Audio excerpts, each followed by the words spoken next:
Usually, pag tayo ay nagtitipon during Sunday, ay tayo ay nagpapahinga sa Panginoon. Papahinga tayo sa ating mga trabaho. Meron tayong mga ginagawa, but we trust the Lord na kahit hindi tayo nagtatrabaho ngayon, pinagpapala tayo ng ating Panginoong Diyos. Kasi yun ang sabi niya, nagpahinga ang Diyos, at nagpahinga rin yung kanyang mga nilalang katulad natin. Pero makita rin natin sa Book of Acts na during the Lord's Day, sila ay nag-aawitan, nag-gather and praise the Lord. So they celebrate yung resurrection ng ating Panginoong Diyos. So usually, nagtitipon din tayo to celebrate yung ating kaligtasan. Pero at the same time, meron din mga teaching, mga aral. Usually ginagamit natin ito para tayo ay matuto ng mga salita ng ating Panginoong Diyos. At sa mga nagdaang mga weeks, nag-start tayo ng mga lessons ng discipleship. 10 discipleship lessons. Sa tuluyan, 10 models of evangelism. Okay, na nakikita natin sa Book of John. Sa susunod naman ng mga weeks, mga 10 lessons on evangelism na pwede rin natin gamitin. So gusto kong i-share ngayon yung sharing through personal experience. Yung sineshare natin yung ating testimony kung paano tayo iligtas, binago ng ating Panginoong Diyos. Pero bago yun, gusto kong i-share yung kahapon, yung Mrs. Pasilid, maten sila ng alay sayaw, kasi birthday ni Mayora sa Dasmariñas. Nag-exercise sila, sayaw-sayaw sila. Pag uwi niya sabi ko, buti ikaw nag-exercise ako. Parang kinakalawak yung aking katawan, no? Sige, samahan kita, exercise tayo. So pumunta kami sa promenade, Dasmariñas, pagkatapos ng lalakad. May mga exercise na mga equipment doon, kaya sinubukan ko nag-exercise, ano? Pero doon sa paglalakad namin, may nakita ako ng mga kabataan na nag-share sa mas maliit na mga kabataan. Tinignan ko may damit sila na naka-imprenta sa likod. Tabernacle of Praise. Sabi ko, bakit ito yung simbahan sa may Aguinaldo Highway, ano? So, pilit ako sa mga kabataan na ito, ano? Na nandun sila, naghahanap ng mga kabataan din para i-share nila yung gospel. And then, isang challenge yun na nakita ko. And then sa hapon, pumunta kami sa Maynila kasi biglang nagtawag yung ate ko, meron daw kami pagpe-pray na business venture, meron daw silang ka-partner. At gusto rin namin isama pa balik sa Cavite yung parents ko kasi sinamahan nila yung aking kapatid na panganay na lalaki kasama ang kanyang misis, hinalit nila sa yung papuntang US. Sila naman yung bumalik sa amin noon. Pero very interesting kasi, mga last week, na nagilid ako sa aking mga magulang na namimiss ko sila. Sabi ko kahit para matanda ka na, namimiss mo yung magulang mo. Ano? May time na namimiss mo sila. Hanggat nandyan sila, gusto ko sanang galaw-galawin. Hindi ko pa sila nadalaw noong galing kami ng US, pumunta ako ng Hong Kong na at bumalik, hindi pa ako nakadalaw, mga pasalubong namin, pinadala naman. Kasi may mga schedules ako, October pa ako may schedule doon. Pero natuwa ako kasi sila yung dumalaw. So sabi ko, Lord, salamat. At nakadalaw sila at nandito. Now, yung mama ko, nung mga bata pa kami, siya yung lead sa amin sa Panginoon. Dinadala kami sa simbahan. May tayo na ayaw kong pumunta. Hinayaan niya lang ako kasi mas gusto kong maglaro. Pero later on, talagang napapa-attend ako ng Sunday school.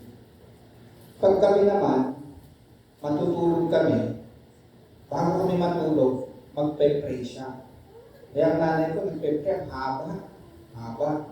Ang tulugan namin noon, isang malaking kama. Maliit yung kama, pero ang ginawa ng tatay ko, dinugtungan.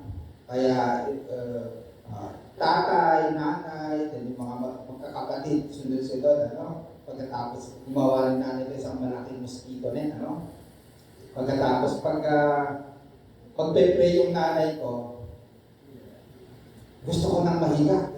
Dahan-dahan na mahiga, matatapos na yung prayer niya, Minsan nagbo-boring ako sa prayer ng nanay ko. Pero yun pala yung mga ginagawa na para ilapit kami sa Panginoon ng mga bata.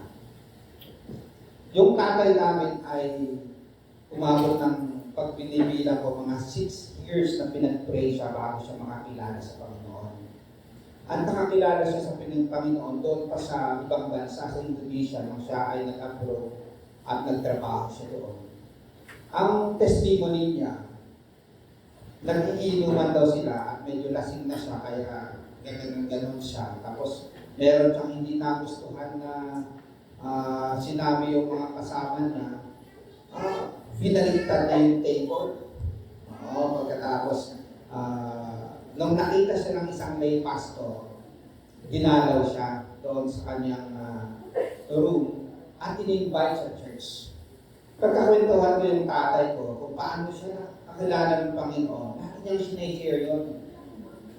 Iinuman sila, siya ay nalasing, may isang lay pastor na nag-invite sa kanya at dinala siya sa church. Sa next na slide, ito po yung sabi ng isang si Shelby Abbott. In over 2 decades working as a full-time minister, I have learned that personal testimonies are one of the most influential tools the Holy Spirit uses to stir spiritual interest and point people toward Christ.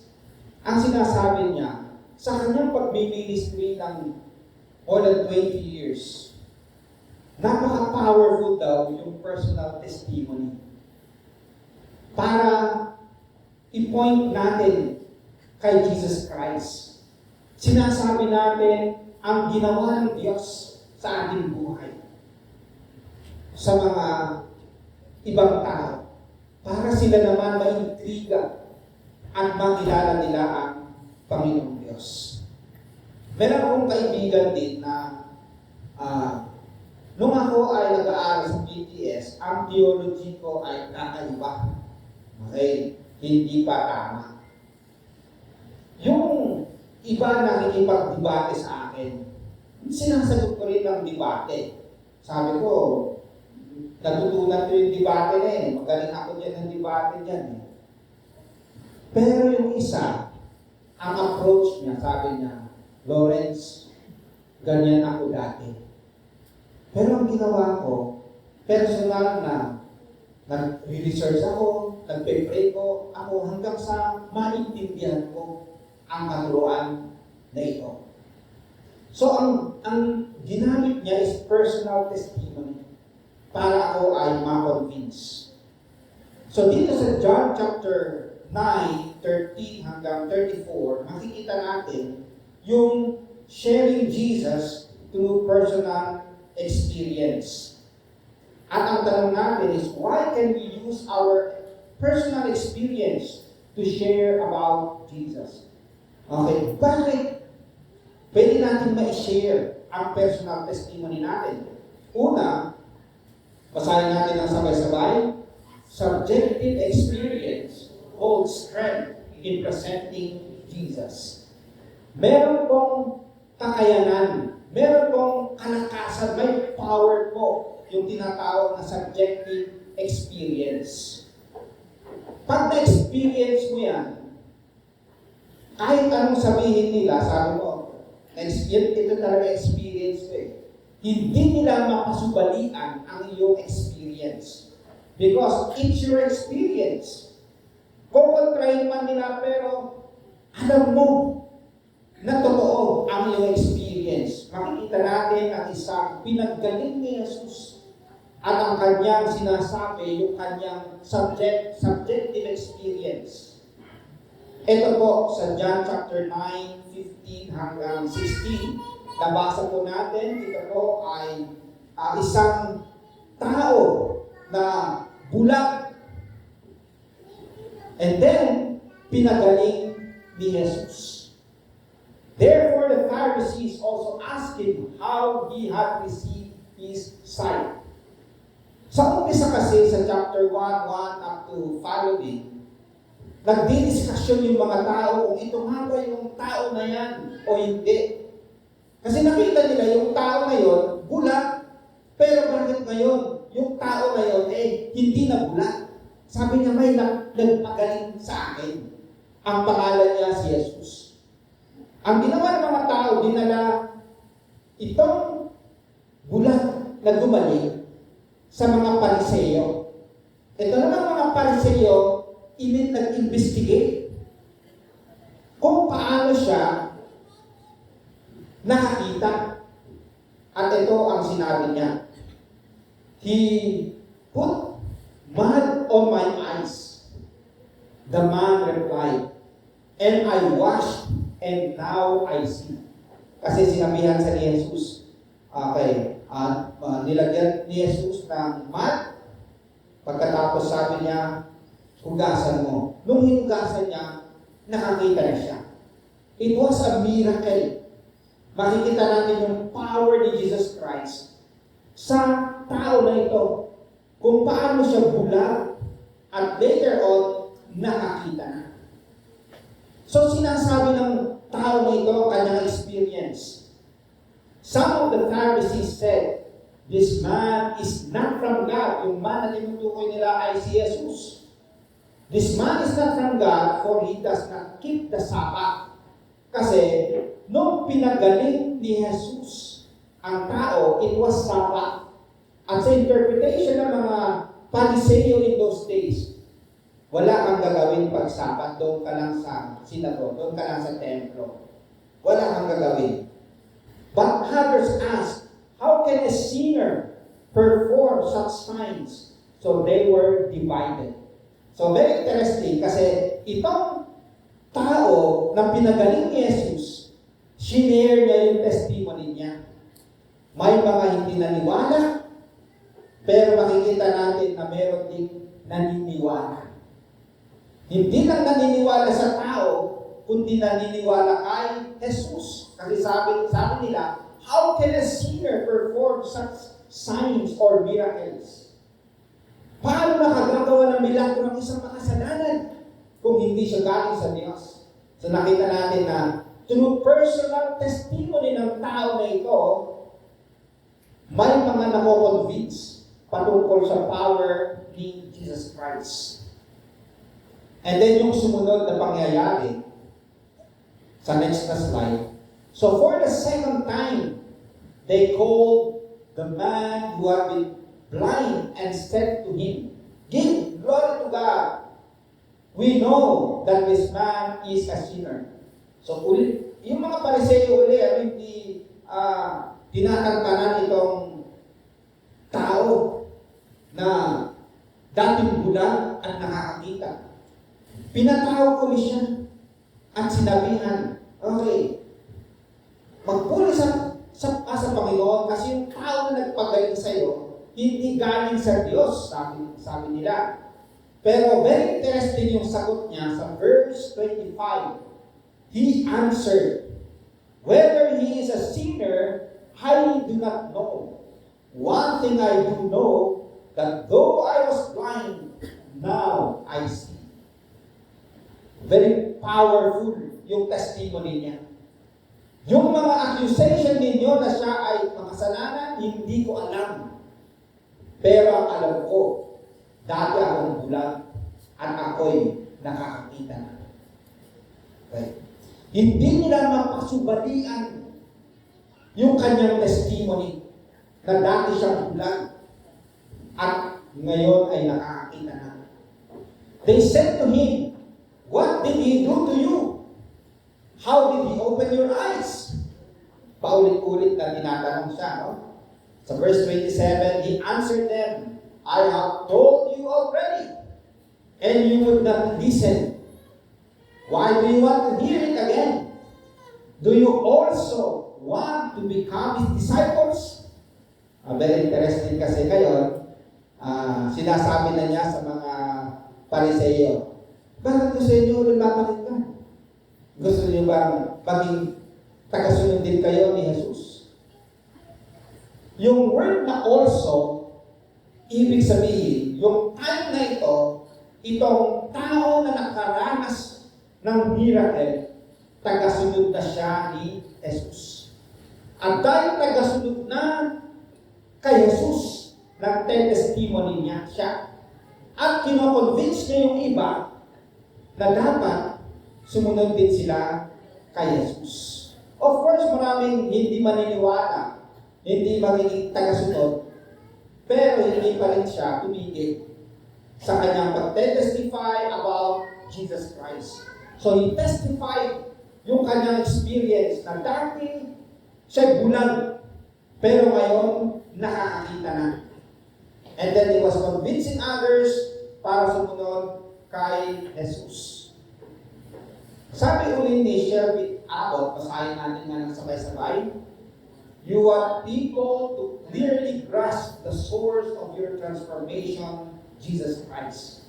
If people aren't pointed to Christ, they will be pointed in another direction, which will of course ultimately fail them. We want people to come away from our story thinking, isn't Jesus amazing? I want Him in my life too." So yun po yung kanyang sinasabi na pag sinishare natin ang ating testimony, dapat very clear na tayo ay binago ni Jesus. Si Jesus ang ating ipinagmamalaki. Kung anong kanyang ginawa sa atin.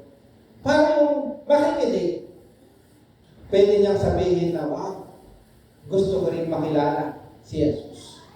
Ang isang halimbawa na laging nagte-testimony noong naging Christian hanggang ngayon ay si Dolphy Jr., anak ni Dolphy Sr. Ito ang tinatawag nilang black sheep in the family kasi nakulong pa, nag-drugs pa, kung ano-anong mga ginagawa niya, mga kalokohan ng araw. Pero doon sa kulungan, nakakilala siya. Nagpasa siya, nag-pray siya, nagpasa siya ng Bible, nakakilala siya sa Panginoong Diyos. At nung siya ay lumabas sa bilangguan, may nag-invite sa kanya na mag-testimony sa church. At yun na yung naging buhay niya, kung saan siya nag-iikot para mag-testimony patungkol sa ginawa ng Diyos, kung paano siya binago.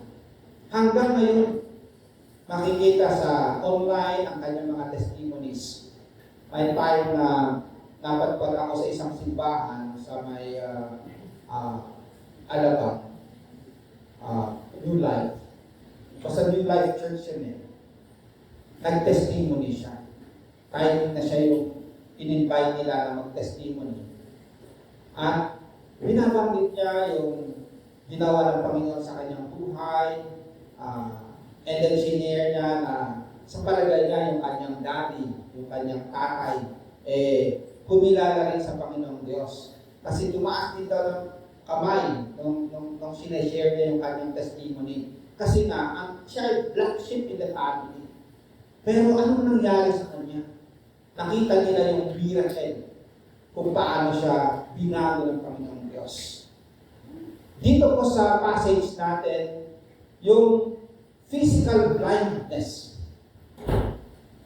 ay representing din yung spiritual blindness. Kasi sinabi ni Jesus Christ later on, Yung nagsasabing sila ay nakakakita, actually sila ay bulag, yung mga Pariseyo. So si Dorothy, kung paano niya sineshare na siya ay dating spiritually blind, pero binago siya ng Panginoong Diyos. Ang pangalawang point ko natin, basahin natin ng sabay-sabay. Personal experience can be an evidence for one's argument about Jesus. Pwede rin gamitin natin yung testimony natin, personal experience, as evidence na totoo si Jesus. Ito po yung sinabi ng mga Pariseyo sa kanya, sa blind man na nakakita. Next slide. Kung nakikita po natin, basahin natin ng sabay-sabay. You are Jesus' disciple, but we are disciples of Moses. We know God spoke to Moses, but we don't even know where this man comes from. Okay? So, minamaliit nila yung kanyang Jesus. Hindi namin kilala yan kung saan siya nanggaling. Okay? Ito po yung argument ng tao na pinagaling ni Jesus. Sa John 9:30 hanggang 33, this man answered and said to them, well, here is an amazing thing, that you do not know where he is from, and yet he opened my eyes. Okay? Nakita po ninyo ang kanyang argument. Minamalit nila si Jesus. Pero sabi niya, pero pinagaling niya ako. Ako hindi nakakakita dati. Pinagaling niya ako. Alright? So nakita natin yung kanyang experience about Jesus Christ na kanilang minamaliit, pinagmamalaki niya ang ginawa ni Jesus sa kanyang buhay. And then tinuloy niya, sabi niya, we know that God does not hear sinners. But if anyone is God-fearing and does His will, He hears him. Since the beginning of time, it has never been heard that anyone opened the eyes of a person born blind. If this man were not from God, he could do nothing. So nakita natin ang galing yung kanyang argumento. Ang tapang niya na ipagmalaki si Jesus na minamaliit nila. Minamaliit ng mga Pariseyo. Ginamit niya ang kanyang testimony para i-argue kung sino si Jesus sa kanyang buhay. Sabi naman ni Pedro sa 1 Peter 3:15, sabay-sabay natin basahin kung nakikita natin. Start. But in your hearts, revere Christ as Lord. Always be prepared to give an answer to everyone who asks you to give the reason for the hope that you have. But do this with gentleness and respect. Okay, kahit si Pedro, sinasabihan niya yung mga Christians at that time, na dapat prepared kayo to give an answer. Kung may nagtatanong, dapat may sagot kayo. To give the reason for the hope that you have. Okay, minsan may nagtatanong, bakit ang saya mo? Bakit may hopeful ka? You can share kung bakit. At alam natin kung bakit. Meron akong namit dati kung nasa Belfast ako noon sa Northern Ireland. Lagi siyang masaya, no? Kahit sa labas, ng school, sa loob, sa kainan, lagi siyang masaya. Sabi ko, ano sikreto mo bakit masaya ka lagi? Sabi niya lang, Jesus. Jesus. Taga-Argentina, no? Latin America, hindi masyado marunong mag-English, pero sabi niya, Jesus. Jesus. Okay. Ito ba yung sinasabi ni Pedro? We give our answer. We give the reason kung bakit meron tayong pag-asa. Meron namang awit sa next slide. He lives, Christ Jesus lives today. He walks with me and talks with me along life's narrow way. He lives. Salvation we impart. You ask me how I know He lives within my heart. Ito ay hindi tula. awit to. Pero tinutulak ko. Kasi pag umaawit kasi ako, pinipikit ko yung mata ko. Pag gulat ng mata, wala nang audience. Okay, joke lang, no? The point dito, sinasabi sa awit, tinatanong mo kung bakit ko alam. Kasi buhay si Jesus sa aking buhay. Sinasabi niya yung experience niya na si Jesus ay buhay sa kanyang buhay. Sa Revelation 12:11, basahin natin ng sabay-sabay, and they overcame him because of the blood of the Lamb and because of the word of their testimony, and they did not love their life even when they faced with death. In-emphasize ko dito na may role yung testimony. They overcame yung kaaway. The blood of the Lamb and the word of their testimony. Yung testimony nila about what God, what Jesus has done. Muli, sharing your testimony is very powerful. May kapangyarihan. Pwedeng gamitin ng Holy Spirit para ma-convince yung iba. Minsan ayaw pa rin ma-convince ng iba, pero okay lang. Gagamitin pa rin yan ng Panginoon on Judgment Day. On Judgment Day. Pag hindi sila naniniwala, sasabihin ng Panginoon sa kanila, di ba? Si Sister Arceline nag-share sa iyo ng kanyang testimony, pero hindi mo pinaniwalaan. Okay? Si Brother John, halimbawa, nag-share ng kanyang testimony sa iyo, pero hindi mo pinaniwalaan. Okay? So, you are judged.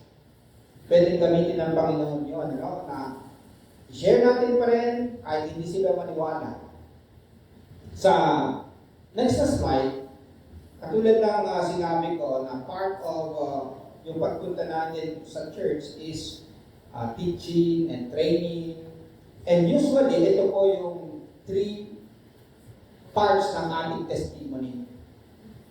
Pag tayo ay nagsishare ng kwento natin sa buhay, testimony natin sa mga kaibigan, sa prayer meeting, or saan mong gawain, sa Bible study, your past, mag-start ka sa past. Briefly describe your life before you met Christ. Okay. Bago ka maging Christian, ano ang buhay mo? Okay, so, halimbawa, narinig ko yung testimony ni Bill Ojero, yung isang mga aawit din, sabi niya, nagbabato ng concert hall na kanyang pinagpo-concertan at that time, sabi niya, pare, alam mo ba yung buhay ko dati? Ikaw, binabato mo. Bato. Ang binabato ko ng araw, Granada. Ganyan ako kagrabe ng araw. Granada ang aking binabato. Pero dahil sa awa ng Panginoong Diyos, ako ay kanyang iniligtas. Sinare yung paano siya niligtas ng Panginoon. So yun po yung pangalawa, how you found Jesus. Paano mo nakilala si Jesus? Ano ngayon yung buhay mo? Kung mas masaya ka ba ngayon, mas fulfill ka ba ngayon, or mas depressed ka? So, hindi ganyan, hindi ka mas depressed ngayon, kundi mas masaya ka. Yung buhay mo ngayon, mas peaceful ka. Kasi natagpuan mo si Jesus. Marami tayong mga examples makikita kahit sa online. Nakita ko yung testimony ni Henry C. Jr. Okay, yung testimony niya nasa online. Si Rica Berlero, kung paano siya nakakilala ng sa Panginoon, nandun din sa online. So, whether may maniwala o hindi, we continue to share our testimony at gagamitin niya ng Panginoon. Meron ding maniniwala, meron yan. Ang gagawin natin ngayon is tatayo tayo at magpe-pray tayo na nawa gagamitin tayo ng Panginoon. Gagamitin niya yung ating testimony kung paano niya tayo iligtas, binago, para iligtas niya rin ang iba.